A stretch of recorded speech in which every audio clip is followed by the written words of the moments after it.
Happened in Lake Placid, New York in 1980, the Winter Olympics. Now the Soviets, living in a land of ice and snow, had a great hockey team. They had won for several Olympics before. The Americans, nobody thought they had a chance. They came in the complete underdogs. Are you recording this? I am. Yeah, complete underdogs.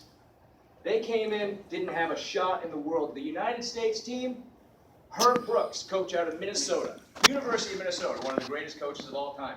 Jim Craig, Mike Eruzione, Mike Ramsey, Rob McClanahan, all college athletes. NCAA, amateurs.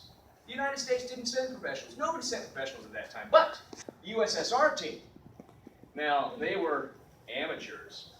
But it just so happened that they were all in the military and happened to be on the USSR military hockey team that did nothing but play hockey all year round the professional atmosphere.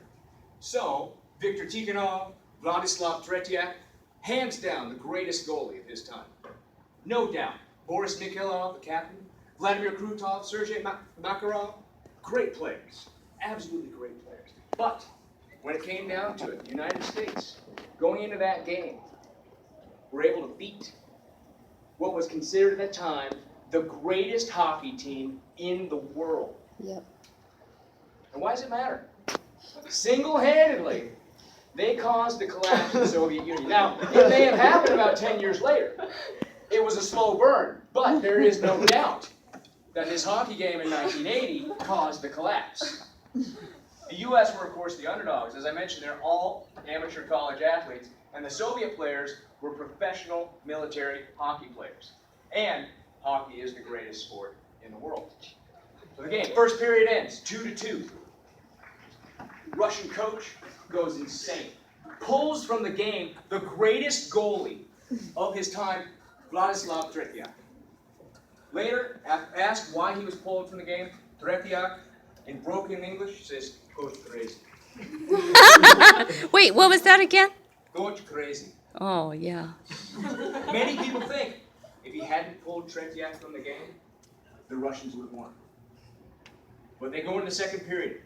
Soviet Union pulls ahead again, going in 3-2. They go into the intermission, they're feeling great. They go into the locker room. Everyone thinks, okay, we're going to pull into this third period, we're going to go ahead of the Americans, we're going to win this game, no problem. The third period, the greatest moment in human history. I wrote sports moment, but it's the greatest moment in human history. The countdown begins as the period wanes. Seconds left in the game, the Americans have pulled ahead by 1 goal. And Al Michaels, who was only doing this game for NBC because he had started to crack myself up. Because he had done 1 college hockey game before in his professional broadcasting career. That's why he got to do the Olympic hockey game between the Russians and the U.S. Many of you may know what Al Michaels said that day. Oh, Some of yes. you won't, but I'm going to tell you. 11 seconds. You got 10 seconds. The countdown going on right now. Morrow, up to Silk. 5 seconds left in the game. Do you believe in miracles? Yes! Woo! And the United States won. And then, of course, the iconic cover of Sports Illustrated, showing the celebration on the ice after the game. Now, many of you may not be aware, this was not the gold medal match. The U.S. had to go on and beat Finland for the gold medal. But we did. And now this right here, the Russians saw that back in the Kremlin, seeing that on TV. And they thought, oh, we're going to collapse now. So this was a miracle on ice, everybody. Greatest moment